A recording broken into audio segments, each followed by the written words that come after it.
Welcome to another episode of TAAP. I'm Chad, I'm Michael. and today we've got something that touches a little bit on some things that have happened here recently. As I'm sure most of you know, there was an assassination attempt on former President Trump over the weekend. By the time this airs, it'll be last weekend, the previous Right. weekend, but no doubt there was an attempt. Fortunately, the kid was a bit of a bad shot. Yeah. And let's just kind of put this out there. We don't condone anything like that, be it a Republican, Democrat, or indifferent target. We think guns should be used for what they're meant to be used for, and that's having a whole hell of a lot of fun. Yeah, we and Matt down in at Demolition Ranch is getting a lot of feedback, and we subscribe to him. We listen to him. We watch him. I don't. Here's the thing: we're gonna sell merch. He sells merch. That's part of the business of what we're in. When we're YouTubers, bloggers, podcasters, Yeah. whatever you want to call us, we sell stuff, and people can get our shirts. People can get our merchandise, and they can do stupid things with it. And That we have no doesn't mean control we over what condone they it. do once they buy it. Right. So, Matt, so- I feel for you. We're with you. We're standing with you. We know it wasn't, you weren't, this had nothing to do with him. He just, happened to have someone. It'd be like if the kid was wearing Nikes, and now you're going to go after Nikes because he was Yeah. wearing Nike. I mean, it's We don't condone this. I don't like to get too political myself, mainly because of this reason. But I don't care what side of the line you're on. This shouldn't be tolerated. This should not be something that anybody should go out and do. If you're going to go out to the range and shoot, go have fun. If you need to defend yourself in a life or death situation, I hope you don't have to, but I hope we give you the tools to do that. That doesn't say that we support anybody trying to commit a crime, murder, assassination, or anything of Right. anybody. So, only time you should really have to use a firearm and direct it at another human being is in an extreme case of self-defense. right. And even then, I think we advocate for back off first. Oh yeah, that should It's a always last resort. Mhm. Okay. Definitely. So, we've talked a lot about this, Yeah. and that is, what do you do when the shit hits the fan?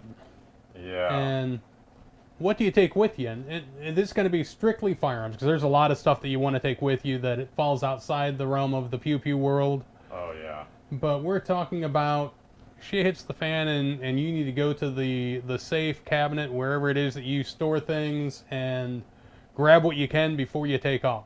So, and really, first thing is have a plan. Yeah. And not just have a plan, but be organized in your plan. Write it down. Write it down, put stuff in logical places, because here's what I can see happening with people that have more than one or two firearms. I'm going to grab this one, and I'm going to grab this one. I've got my AR and my 9mm. And I'm going to go over here and grab my ammo. And I grabbed my ammo for my 7.62 and my 40 caliber. Yeah. So now I've got things that don't match. Which is probably not a good idea. No. You're not going to be very well out there. But and beyond that, not just have a plan and organize for what you're going to take, but have other considerations. How much can you take? You can't take all of it, Yeah. because we wouldn't get out the door if we tried to take all of it. No. Well, it depends on how many buddies I got. Well, true. But no, have a plan and think it out, stick to it, organize things. Yeah. Hopefully it's not a I gotta go right now type situation, but it could be. Hopefully you can see the writing on the wall and get some time to get things staged up for you. And You hope. Yes. But it doesn't always work that way either. These things kind of pop up on you sometimes. they do. So, And if nothing else, one is better than none. that's true. That is true. So beyond that, what are some options that people have if we get into, let's just say, World War III because something breaks out in the Middle East or in the Ukraine, or even something closer to home. Let's just say some people start going crazy and all of a sudden we're in the middle of a second civil war. No. Now, you got a couple options. You could shelter in place, Mm-hmm. or you could beeline to a point that you have probably already planned out. We hope. Mm-hmm. Don't in that situation. I don't think you just want to go knocking on people's No. doors. No, and you don't want to randomly wander through the city. Right, right. You better have what you're going to go and be done. Which is why I always recommend having, I don't know, a little bit of everything on there that you could shelter in place and Mhm. stuff that can be traveled to go. Yeah. So Yeah, have a bag for at home, but be willing to travel. Yep. And it's for a lot of us, sheltering in place is probably something that sounds real comfortable Yeah. because you're familiar with your house or wherever you live. And shelter in place could be not necessarily your house. It could be I'm going to a buddy's house 3 blocks away, and we're all going to shelter there.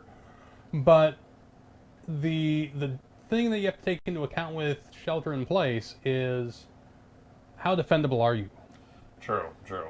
Um, Now, I want to say the first go through, when shit hits the fan, when everything goes crazy, I understand you have a plan, you have things that are going to go on.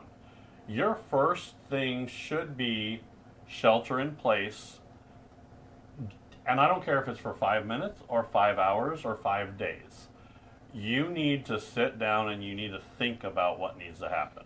you need to at least take 5, 10, 15, 20 minutes to sit down, assess the situation, and figure out what your threat level is where you are. Right. Because if everything is happening, if you're in the suburbs and everything's happening in the inner city, you probably have a decent amount of time before you really need to start figuring out exactly where you're going. So, If it's just down the block that everything's kicking off and yeah. and it's big, well, maybe you need to get out quick. So, and that brings up an interesting point because my situation is I'm going to shelter in place even for 5 minutes just to see what I'm going to do. Mm-hmm. I hate to say it, but if you're in the middle of the city or you're in a very congested population, 5 minutes in that city could mean life or death too. Mm-hmm. So you have to understand that sometimes that might be I need to run quick. And the flip side to that is if you're in a very congested area and everyone decides they're going to get out of town right then and there, that might give you a reason to stay a little bit longer because you're going to avoid a lot of traffic conditions. People aren't going to be thinking straight, so Right. don't have to worry as much about the 500, 5,000 other vehicles there that you may have someone just blow through an intersection and hit you, and now you're both taken out. So think calmly. Window of opportunity Mhm. is what you have Right. to look for. And it may be that you decide you have to get out right away, but you're not getting out in your vehicle. You're going to go out on foot. Yeah. So, yeah, and if you are planning on going somewhere, plan a couple routes there Yeah. because you may say, "Oh, I know how to get to my bug out spot," and well, yeah, you do, but you only know one way, and that way is closed off for whatever reason. Right. So make sure you have your options, and I would even say a couple times a year, go through and take those options, whether you're in a vehicle or you're planning on bugging out on foot. Take the different options just so that you are aware of any changes. Yeah. Where we had a couple years ago, we had some major flooding, and depending on where you were, if you had to go through one of those areas, you weren't getting through there, and some of those roads still aren't really up and great. Yeah, so if we had to go up north and it was in the middle of the flooding, plan B. Yeah. So I would So- say if you're not to plan D when you're doing this, you're probably needing to get Yeah. there real quick. Yeah, I know we both have a contingency plan, and then contingencies for that contingency plan, and then contingencies for those contingency plans. Yeah. We've got a flow chart that could probably fill up the wall behind us. So, Yeah. No shit. but yeah, make sure that you have options, because I've known people and they've said, oh, well, if something happens, I'm just going to stay home and I'll hide in my closet. Well, that works Yeah. out great until someone starts your house on fire. Right. Or breaks in and Mm-hmm. starts to loot, and looting kicks off quicker than you think. Look at Katrina. Yeah. You know, how much looting was going on there, and there was still water waist deep and people were looting. Yep. So then, other big tip that I have, and this is the other fail point that I think a lot of people have, is don't overload yourself. Yeah. And that's with pews taking more than you need, and especially with ammo, because ammo is heavy. Yeah. And Cans of food can be heavy yeah, too. they can too, but we're only talking about pews, so. That's true.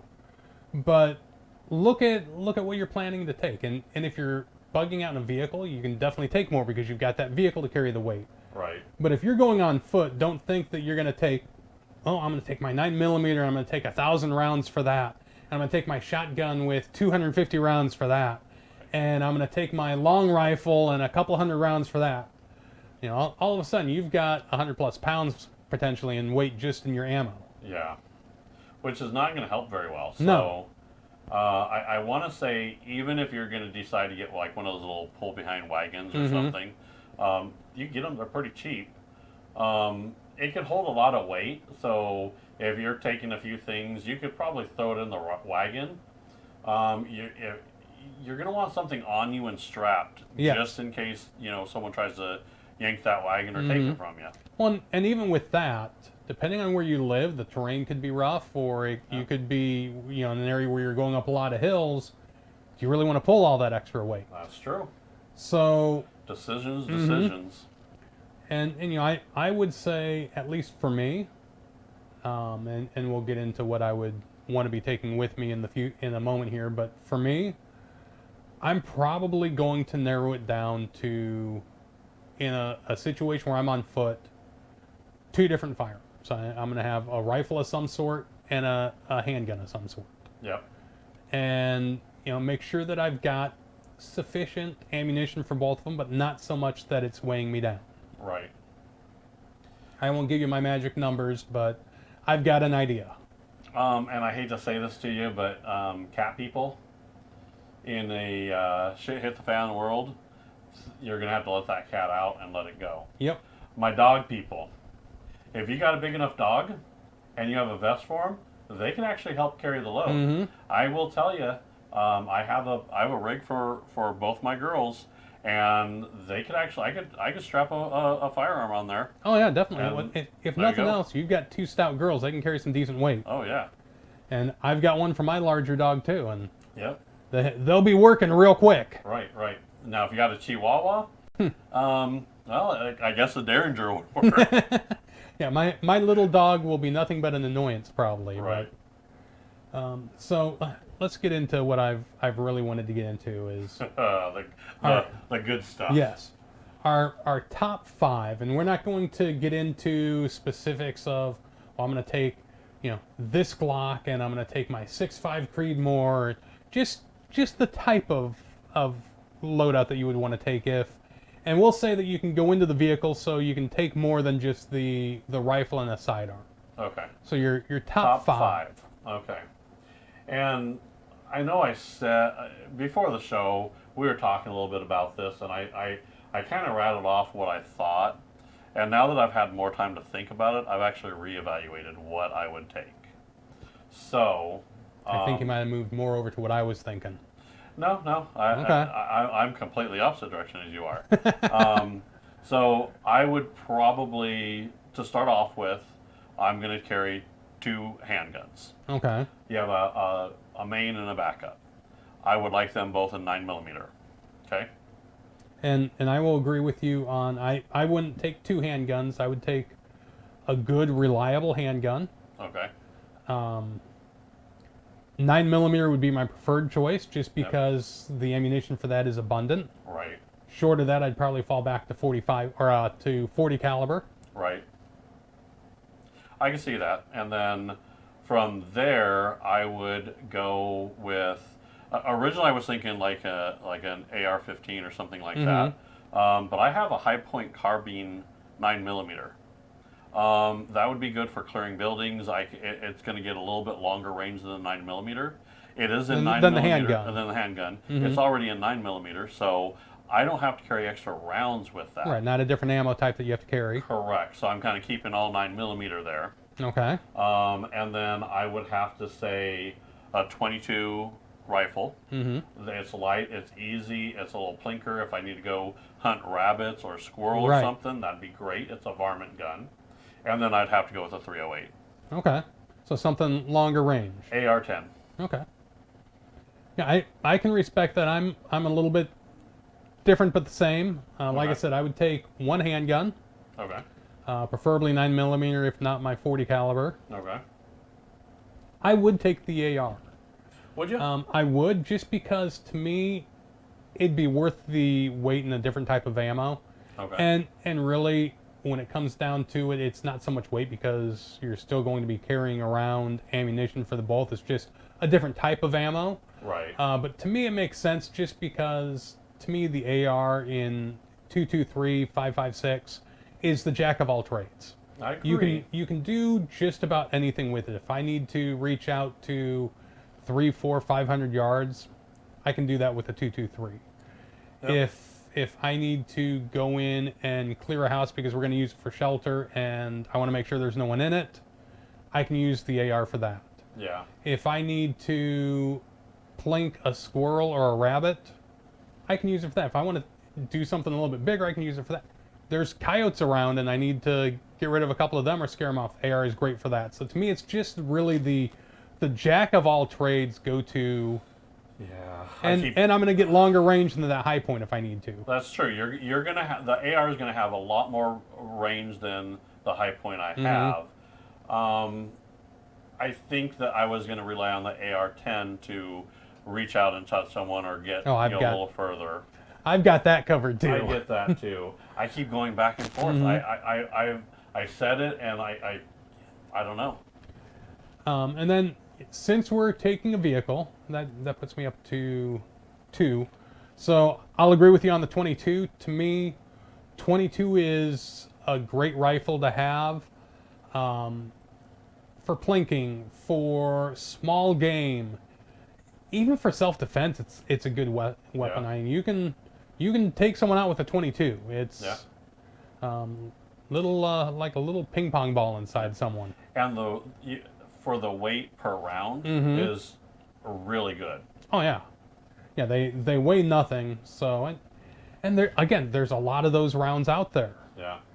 So if you're in a situation where maybe you have someone with you that isn't used to using firearms and you just need to give them a quick little training, you don't need to worry about blowing through 22 rounds. Oh yeah, that's true.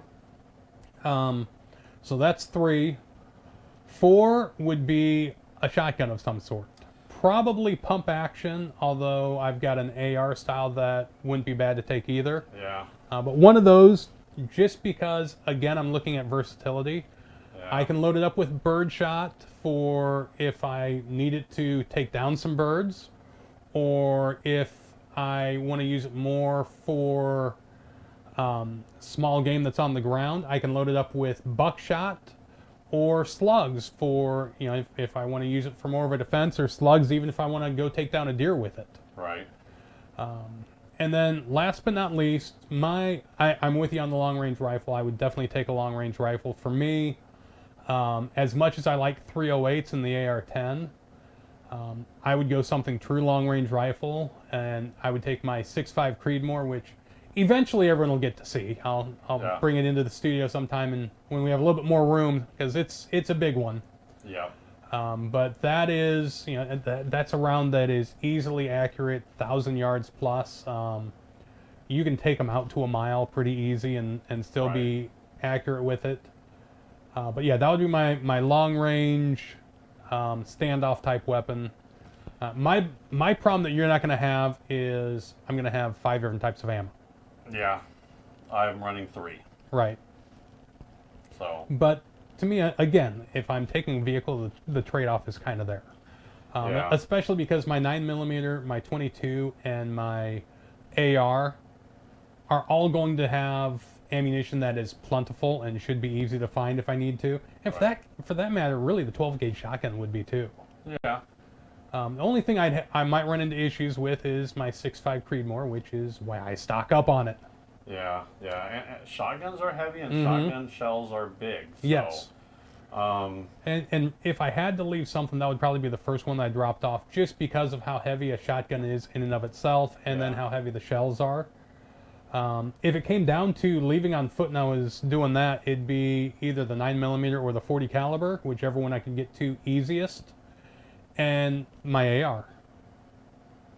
yes. Again, my kind of two jack of all trade weapons. I have a backpack that has whole, mounts on it, and I figured I have the vest. I could put one firearm here. Mm-hmm. I could put one on my hip. Mm-hmm. So there's my two handguns, and then I would put I would say if I'm traveling on foot without that, I'm thinking I would probably put a AR-10 on one side and maybe the AR-15 or the high point 9mm on the other side. Here's the problem, though. You're running into a lot of weight there. You're carrying I 4 know. firearms and the ammunition for each of them. Yeah. Well, That- I'd probably. Here's the thing. It's going to get weighted down. I would probably have a full load, which is basically a military load. Mm-hmm. And then. So full load for 4 different firearms, and let's just say you had to walk 10 miles. Yep. You're talking In the about 50 summer heat. pounds. About 50 pounds. Yep. Which is, and military people tell you, 150 pounds is what they carry. So you have to trade off on what you're going to carry. Mhm. What I'm sorry, I might not have as many cans of beans as I want that day, but it's a trade-off, Yeah. and I don't know. It's a tough decision. I'm not telling anybody they're wrong or right on this. I'm saying do you. Mm-hmm. So And if I get my load up on and I'm like, I'm feeling a little extra pep in my step today, well, then I may be taking the 6.5 Creedmoor with me too and add a third one to the mix. But if nothing else, I'm getting out with a handgun and an AR yep. at the bare minimum. I'm not leaving my house until I've got those in my hands, on my body. Hell, my dogs might be carrying my ammo. Yeah, they could be. There you go. I just lighten my load. All right, well, good conversation. This one, hopefully a little bit more lighthearted. Hopefully we don't get to this type of situation, but if it does happen, if nothing else, have a plan. Yeah. Have a plan. Have- Understand what's going on. Mm-hmm. I guess that's. Yeah. And hey, you know what the beautiful thing about today is? There's no gun. No gun to clean. I love these days. All right. Everyone take it easy, and we'll talk to you later.